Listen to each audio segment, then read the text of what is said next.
Hello, I'm Mantastic'c and Fantastic, and today I'm going to talk about the March news announcements that were done by Gung Ho North America just recently. So, it's always exciting when new stuff comes to pad because it's what keeps this game fresh and exciting even 10 plus years later. So, notable things from the news video is that the monster box size will be increased.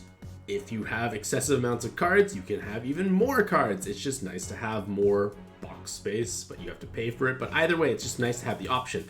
Either way, there's going to be new ordeal evolutions, and Venus is an evolution that I think is going to be quite exciting, mostly because she is going to fulfill the role of a cleric that is something you need to bring essentially on every given team. Furthermore, she has a low base cooldown, which means you can inherit something over top of it with ease. She does give a nice little RCV buff. She does technically make hard orbs alongside of the full cleric active skill.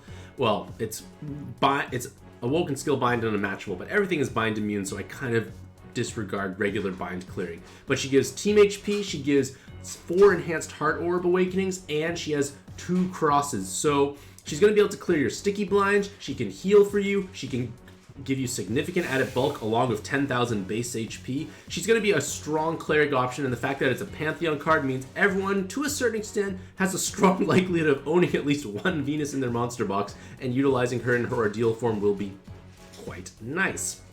Furthermore, there's going to be a new title challenge for Alt Unknown Nova Supergravity. It's going to be, I believe, the UN5 equivalent for the Alt version. Just another thing that's going to be difficult to clear, but again, cosmetic tiles are always nice.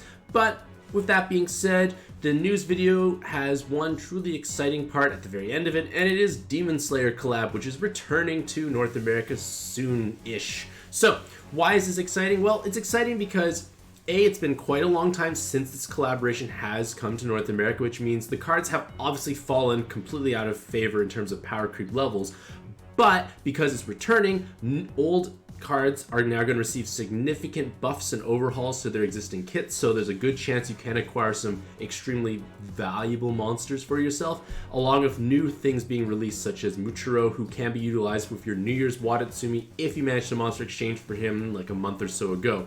I will go into a bit more detail of when this collab actually does go live, because we'll have a bit more information, and it's just easier to see the stuff when it's actually in-game because it's difficult to look at this point in time. So when is this coming? It is coming soon, but it's a good thing that it kind of came a little later, because it's going to cost you 7 magic stones to roll if I'm not mistaken, and rolling rates can obviously not be in your favor, but because it's in March, we have now at least the March monthly quests in order to utilize to gain a significant number of magic stones, and the current Dragon Rush events, you are asked to utilize a certain leader and then ideally clear that relatively challenging dungeon with that specific leader. Now, obviously Granerv is a great leader on its own of Kurotobi's, but if you've traded for aggregates and you have yourself at least one Fasca, you are going to be able to actually have a relatively easy time clearing it for all the different conditional rewards, because utilizing aggregates, which you hopefully traded for, you can have 2 aggregates on your team plus the friend, and then Fasca's active skill lets you leader swap the aggregate into position. There are other cards who can perform this type of leader swap, but Fasca I feel like is one of the more common ones to own.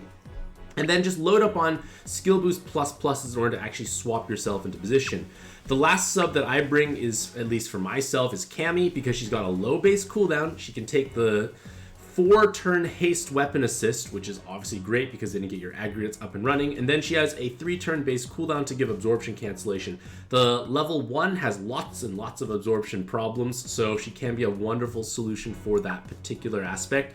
And then, because you need 6 turns of haste ideally, Granerv has inherited Mebius Brace. In Granerv's case, he's able to just delay them and that will act as effective skill boost, but for other cards like Kyo or Celica or low base cooldown cards you may have, having something like Mebius Brace may be quite desirable because it gives you 2 turns of haste, so 2 plus 4 is 6, enough to transform, and it gives you on-demand 2 turns of attribute absorption cancellation. So if you have things like Kyo and Celica who have extremely low base cooldowns, you can utilize this to actually counteract the Zerog floor because it's 2 turns necessary due to their super resolve.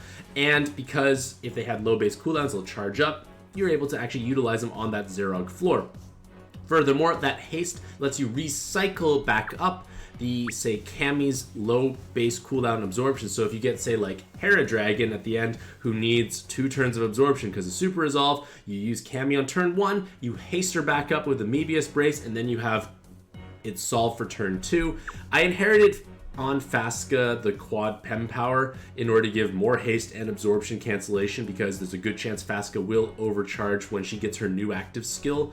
So this is the team template I've been utilizing for that Super Gravity Dragon Rush. Like, if you are able to clear with the various leaders, you do receive significant bonus rewards, including many magic stones and black event medals. I've only have the Sylvie and Ryun because I don't have that card, but otherwise you're able to clear them all relatively well with that leader swap strategy. So hopefully this video gets a little bit excited about what is to come in this upcoming month. Hopefully we do get Valentine's probably at the end of Demon Slayer is my guess, but again, nothing is for certain. But either way, hopefully all you lovely ladies and gentlemen out there have a truly fantastic day. I wish best luck in your own pad adventures, and happy puzzling.